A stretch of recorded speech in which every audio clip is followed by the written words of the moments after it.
Jazz is often a noisy music, but some of the most quietly diffident people make it happen. John Jack, who has died aged 84, was one of British jazz's most influential backroom visionaries.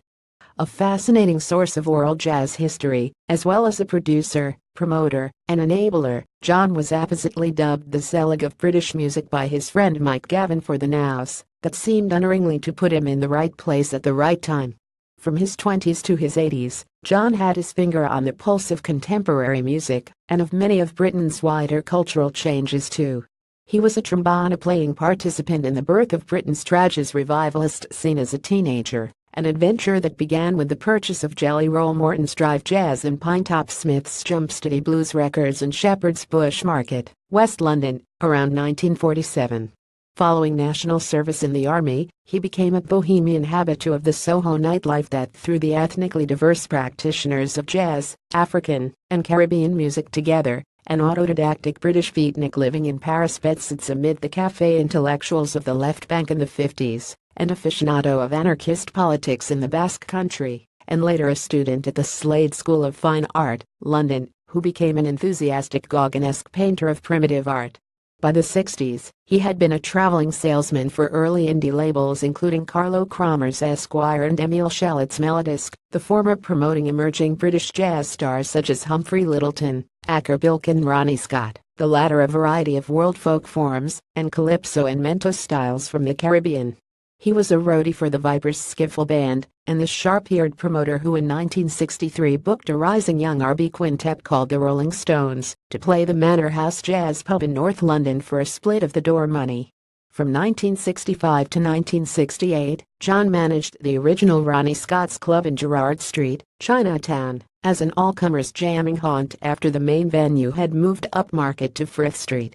The old place became a hothouse where bebop, R&B, jazz and poetry, and South African townships jive joined hands. John Jack set up the Cadillac record label with Mike Westbrook in 1973 and 1973. With the bandleader Mike Westbrook, who he was also managing, John set up the Cadillac record label and a distribution company of the same name. For the next 3 decades, his habitats changed to grubby London basements and warehouses rammed with bulging cardboard boxes.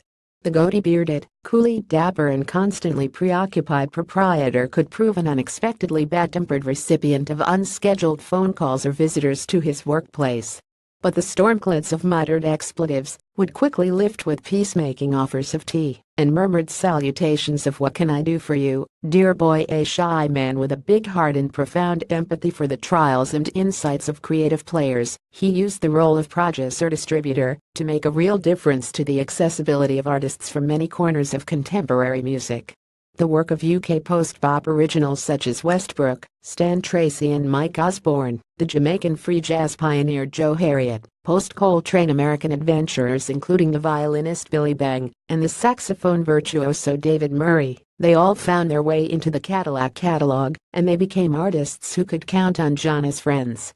He never found it strange to be a simultaneous fan of the 1960s Jamaican reggae inspiration Prince Buster, the New Orleans revivalist trumpeter Bunk Johnson, and the free improv saxophone master Evan Parker. They all chimed with his conviction that life was most usefully about seat-off-the-pins improvisation, not grand philosophical designs. He was born and raised in Barnes, southwest London, the elder son of Don Jack, a motor engineer, and his wife, Joan, an occasional nightclub singer in her youth. As John's youthful sociability on the music scene expanded, enthusiastic pauses of guests would often find their way back to the parental home. His brother Roger recalled a 21st birthday party that lasted a week, with stray musicians, instruments and stocks of booze eventually even displacing the long-suffering Don and Joan from their own bedroom. John was a private man who followed his own muse, but that self-effacing sociability remained. John is survived by his partner of 38 years, Shirley Thompson, and by Roger.